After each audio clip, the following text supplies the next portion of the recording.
আসসালামু আলাইকুম। তোমরা সবাই কেমন আছো? তোমাদের লেকচার 3 ছোট্ট ভিডিও পর আবার লেকচার 4 এসে গেলাম। তো লেকচার 3 শেষ হওয়ার সময় বলছিলাম কি এই আর সময় যে আরেকটা বড় টপিক আসতেছে, পরন্ত বস্তু সমীকরণ, যেটা হচ্ছে আগের যা 3টা ভিডিও নিছি।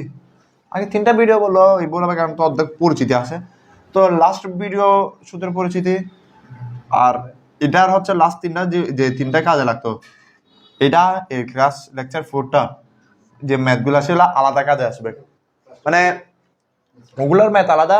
ওগুলো হচ্ছে তোমরা ওই লাস্ট 3টা ক্লাসে যার কথা বলছি, ত্বরণ, মন্দ্রণ, সরণ, দ্রুত, ব্যাগ, দ্রুতি, যা কথা বলছি সেগুলো হচ্ছে তোমাদের যে গাড়ির হাঁটা চলার এসব জিনিস নিয়ে আসবে। আর আজকে যেটা বলবো সেটা কিরকম, ধরো এভাবে বল নিয়ে আসবে বা পাথর নিয়ে আসবে, যে ধরো উপর থেকে ফেললাম বা এরকম নিচ থেকে উপরে মেলা মারলাম, যে জিনিসগুলা সেগুলাই হচ্ছে পরন্ত বস্তুর কথাবার্তা আসবে। পরন্ত বস্তু তোমরা যারা গত ক্লাসটা করছো তাদের কাছে সূত্রগুলা অনেক পরিচিত লাগবে। কিরে কোথায় যেন দেখছি, দেখছো না? এগুলো দেখো, পরন্ত বস্তু আর ওই যে স্বাভাবিক যেটা ব্যাগ, ব্যবধান কি জানো? দুইটা জায়গায়, দুইটা প্রতীকে ব্যবধান, শুধু দুইটা জিনিসগুলো কি কি? তো দেখো, একটা হচ্ছে আমরা যেখানে সেটা ওই আপসি এস, যেটা বুঝছি এস এর জায়গায় এখানে জাস্ট এইচ মানে উচ্চতা, আর ওখানে যেটা এ ত্বরণ বুঝছি, এখানে ত্বরণ আছে শুধু নামের শুরুতে একটা অভিকর্ষ যোগ হবে, মানে অভিকর্ষ ত্বরণ অর্থাৎ জি। আবার জি এর মান কিন্তু ফিক্সড 9.8 ms ইনভার্স 2। আমি তো গত ক্লাসে বলছিলাম ত্বরণের একক কি ms ইনভার্স 2। এখানে দেখো সরণ একটা দ্রুত অতিক্রম করে, কিন্তু এটা হচ্ছে উপর থেকে ফেলা একটা উচ্চতা। যেমন ধরো এটা জায়গায় এইচ কেন হলো দেখো, এই যে ধরো আমি এটা ফেললাম, এখানে কি কোনো সরণ আছে? কিন্তু কি আছে? উচ্চতা থেকে আছে। তোরা কথা বলিস না প্লিজ, কথা বলিও না, ক্লাসে ডিস্টার্ব হচ্ছে। আচ্ছা যাই হোক, ক্লাস আসি। তো আর এখানে অভিকর্ষ ত্বরণ সমস্যা যে ব্যাগ বৃদ্ধির হার যেটা বলছি, এখানে কি হবে? সেটা গ্র্যাভিটি হবে। গ্র্যাভিটির মান কিন্তু ফিক্সড 9.8 ms ইনভার্স 2। এরা একটা ধরে নিছে। তোমরা যদি আলাদাভাবে বিশ্লেষণ করতে যাও, এক এক জায়গায় হচ্ছে এক এক রকম, ওটা উচ্চতার ভিত্তিতেও একটা আছে। অভিকর্ষ ত্বরণ হচ্ছে অনেক কিছু আছে, যেমন জিএমটি, এরকম মানে অনেক কিছু নিয়ে কাজ হয় আর কি, যেমন পৃথিবীর ভর, এগুলো নিয়ে হচ্ছে আছে। তো আমি এটা নিয়ে বেশি করতে চাচ্ছি না, তোমাদের যেতটুকুই আছে বই আমি ততটুকুই বলতেছি। জি সমান 9.8 ms ইনভার্স 2, এই জিনিসটা মাথায় রাখো। এটা হচ্ছে একটা ফিক্সড মান। এই ধ্রুবক বলে না, ধ্রুবক কিছু মান আছে যেগুলোর মান হচ্ছে একদম ফিক্সড। তোমরা কেমিস্ট্রিতেও চাইলে একটা পড়বা, ওই কি বলে অ্যাভোগাড্রোর একটা সংখ্যা আছে 6.023 ইন্টু 10 ইনভার্স 23, একটা অ্যাভোগাড্রোর সংখ্যার মান আছে, যেগুলো তোমাদের আর কেমিস্ট্রি যারা পড়াবে, কেমিস্ট্রি বিভাগের স্যারদের কাজ, আমি স্যার আছে এদের, তারিফ স্যার আছে এদের কাজ, এরা কেউ না কেউ পড়াবে। এগুলো অনেক দূরে যায়, যাক কথা বেশি বাইরে আউটটা বেশি যাচ্ছে। তো সূত্রগুলো হচ্ছে তোমাদের সবগুলো পরিচিত, সেজন্য আমি আর কিছু বলতেছি না, যেহেতু এগুলো ম্যাথে ঢুকবো আর ক্লাসটাও বেশি বড় করবো না আজকে, কারণ দেখো সূত্রগুলো সব পরিচিত না। আমরা গত ক্লাসে তোমরা তারা করছো জানো, আমরা একটা বলছি b is equal to you plus a t. তোমরা গত ক্লাসের ভিডিওটা দেখলেও পাবা, যারা নোট করছো তো ভালো। এখন দেখো এখানে বি জায়গায় কি G, V is equal to you plus GT. একটা সূত্র বলছিলাম S is equal to V U plus V divide by 2 into T, এই যে সূত্রটা S is equal to you plus V divide by 2 into T. তারপর আরেকটা যে S is equal to UT plus half AT square বসছি, এখানে just S is equal to UT plus half GT square.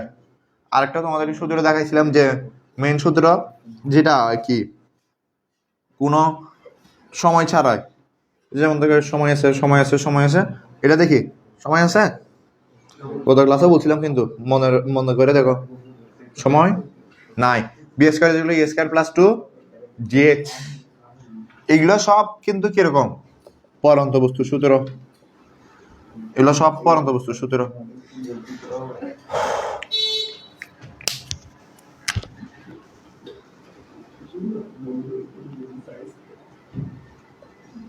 এটা সব কিন্তু পরন্ত বস্তুর সূত্র। আর এগুলো দেখো এখানে যে সূত্রগুলো আছে সেটা হচ্ছে জাস্ট এগুলোর বিপরীত। বিপরীত বলতে সূত্রটা বিপরীত না, চিহ্নটা জাস্ট বিপরীত। দেখো এখানে ইউ প্লাস জিডি না, এখানে জাস্ট প্লাসের জায়গায় এখানে মাইনাস। এখানে দেখো এই সূত্রটা হচ্ছে যে একটু লাগতেছে না, এটা দিয়ে হয়ে যাবে। কারণ এটা হচ্ছে দেখো এখানে এই সূত্রটায় কেন লাগতেছে না, ভিটা কেন লাগতেছে না, এই সূত্রটা কেন আমরা ব্যবহার করি নাই এই জায়গায়। কারণটা হচ্ছে যে এখানে এটা হচ্ছে নিক্ষিপ্ত বস্তু। নিক্ষিপ্ত বস্তুতে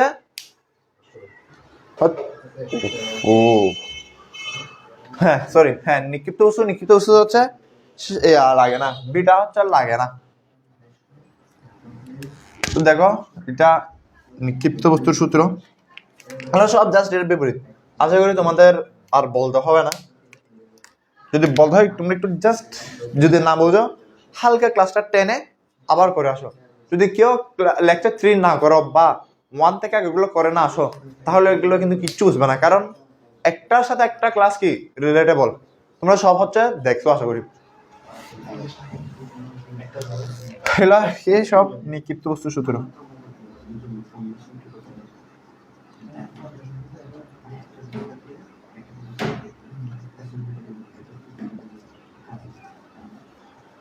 তো এগুলো হচ্ছে সূত্র।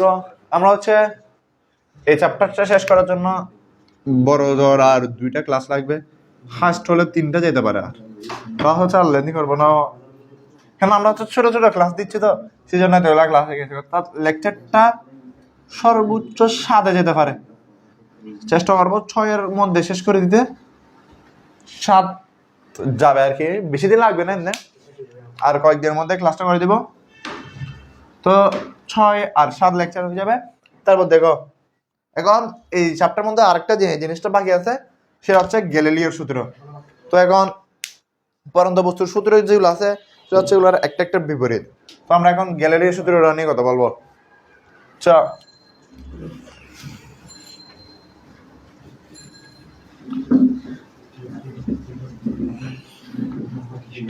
গ্যালিলিওর সূত্রটা আমি একটু বোর্ডে লিখে ফেলে হালকা ভিডিওটা পজ করে।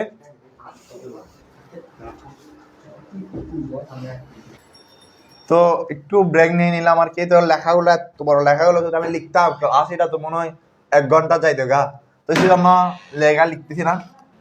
আচ্ছা দেখো এটা জিনিসটা কিরকম বোঝায়। স্থির প্রথম সূত্র এটা হচ্ছে গ্যালিলিও সূত্র, আমাদের প্রিয় বিজ্ঞানী গ্যালিলিও, যিনি হচ্ছে একটা অনেক এই যে গ্র্যাভিটি যেটা আছে সেটা আবিষ্কারক বলা হয়। ওনার একটা যদিও কাহিনী আছে, উনি যখন করতো যে এরকম অদ্ভুত আবিষ্কারগুলো করতো তখন মানুষ তাকে পাগল বলতো। মানুষ যদি মানুষের কথাগুলো শুনতো ও আজকে এগুলো করতে পারতো না। সেজন্য মানুষ কি বলবে না বলবে সেগুলো তোমার কোনো মাথায় নেওয়ার না। তো তোমরা নিজের কাজে আগাবা। তো আজকের গ্যালিলিও সূত্রগুলাই বলি আমি। গ্যালিলিও সম্পর্কে হালকা বললাম। হ্যাঁ, গ্যালিলিও এই পরীক্ষাগুলো হচ্ছে করে দেখছে, তুমি পারলে একবার ভিডিও পোস্ট করে ওরা একবার পড়ে নিতে পারো কি কি বলছে। আচ্ছা দেখো এবার আসি, এগুলা হচ্ছে সূত্রগুলো সব করছে যে একটা পিসা টাওয়ার থেকে, হয়তো অনেকে জানো।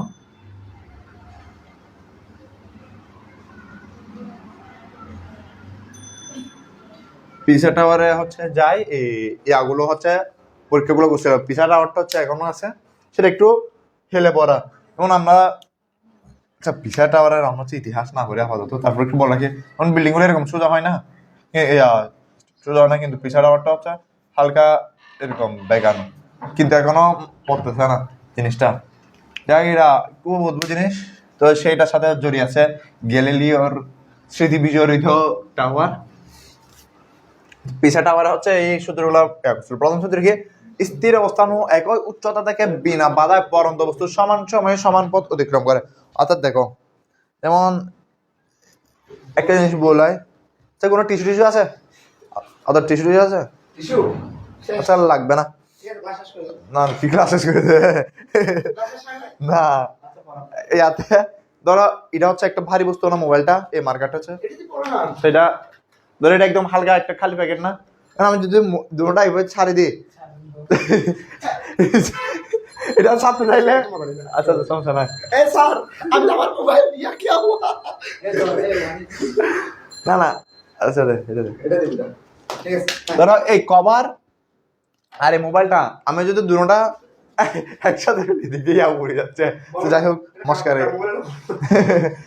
এটা হচ্ছে তোমাদের মাইসার মোবাইল ডিও মোটিভেশন দেখছো, এরকম মোটিভেশন রাখবা মোবাইলে, গার্লফ্রেন্ডের ছবি নয় রাখবা ডিউতে টেকে আর অন্য প্রেরণা। যাই হোক ওইটা আমার কভার, ক্লাস নেওয়ার কারণে কভারটা খুলে ফেলতে হচ্ছে। যাই হোক এখন যদি আমি দুটোটা এভাবে ছেড়ে দিই, তোমাদের কি ধারণা কোনটা আগে পড়বে? অবশ্যই মোবাইলটা আগে পড়বে না, মোবাইলটা পড়ার আগে তোমাদের উমাইসারের জানটা পড়ে যাবে, সেটা আলাদা বিষয়। ধরো আমি এটা ফেলে, তোমার কি মনে হয় আগে এটা হালকা হওয়ার কারণে এটা লেটে পড়বে আর মোবাইলটা কি তাড়াতাড়ি করে যাবে? ধরে যেমন ধর আমি এটা একদম খালি প্যাকেট না ফেলে দেবো না, ধরো লাগবে না, এটা তো মানুষ জানে। তো যাই হোক ধর আমি যে খালি প্যাকেটটা ফেলে আগে মোবাইলটা আগে পড়বে, খালি প্যাকেটটা পরে, বা টিস্যু ফেললে ধর একটা কাগজ নিলাম, কাগজটা আগে পড়বে না, যেমন হালকা একটা ছোট হয়ে আনিলাম, এই যে যেমন ধরো এটা এটা একটু এটাকে একটু ভার না, আর এটা কি হালকা, ধর আমি এটা এভাবে ফেলছি, এটা দেখো এখনো উঠতেছে, এখন পড়ছে, এটা তো অনেক আগে টক করে আওয়াজ হয়তো শুনছো। তো যাই হোক এটা হচ্ছে প্রথম সূত্র, কিন্তু এটা হয় না কেন যে কাগজটা লেটে পড়ছে ওইটা আগে পড়ে গেছে কেন? কারণ এখানে একটা বায়ুর বাধা আছে, যে নিচে পড়ার সময় একটা গ্র্যাভিটি আছে, একটা বায়ুর বাধা আছে, বায়ু হচ্ছে কি ওটা ভার হওয়ার কারণে ওইটা তাদের বায়ুকে সরাই দিতে পারছে, আর কাগজটা হালকা হওয়ার কারণে বায়ুকে তাড়াতাড়ি সরাই দিতে পারে নাই। তো এটা হচ্ছে যে গ্যালিলিও প্রথম সূত্র। দ্বিতীয় সূত্র কি?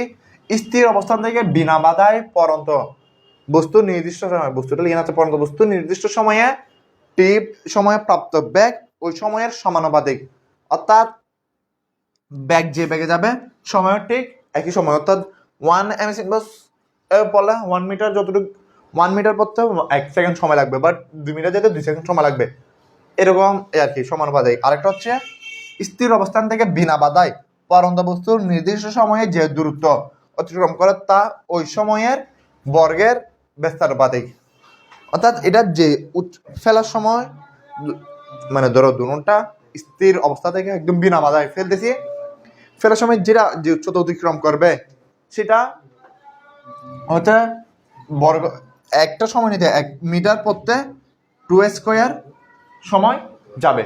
হ্যাঁ এগুলো একটু অনেক ভেজা লাগছে, কি বললাম না বললাম হয়তো তোমরা বুঝো নাই। এটা হচ্ছে ব্যাগ, একটা ব্যাগ অতিক্রম করতে একটা সময় লাগবে শেষ আদি ব্যাগ, আর একটা উচ্চতা যাইতে আরেকটা সময়। তোমরা হয়তো আশা করি বুঝছো, এগুলো হচ্ছে সূত্রগুলো আগে পড়াইছি, দেখ লাগবে না সূত্র, এগুলা নোট করা লাগবে না, তোমরা এই 3টা সূত্র আর আগে যে সূত্রগুলো পড়াইছি সেগুলো হচ্ছে এই আগে রাখবা। আর বাকি ক্লাস আমি হচ্ছে ম্যাথ সবগুলো একসাথে নিব, এগুলোর হচ্ছে ম্যাথগুলো একটু বুঝাই দিতে হয়, তো আমি ম্যাথগুলো সব একসাথে নিব, তাই ম্যাথের ক্লাসটা আলাদা থাকবে। আজকের আর ক্লাসটা বেশি লম্বা করতেছি না।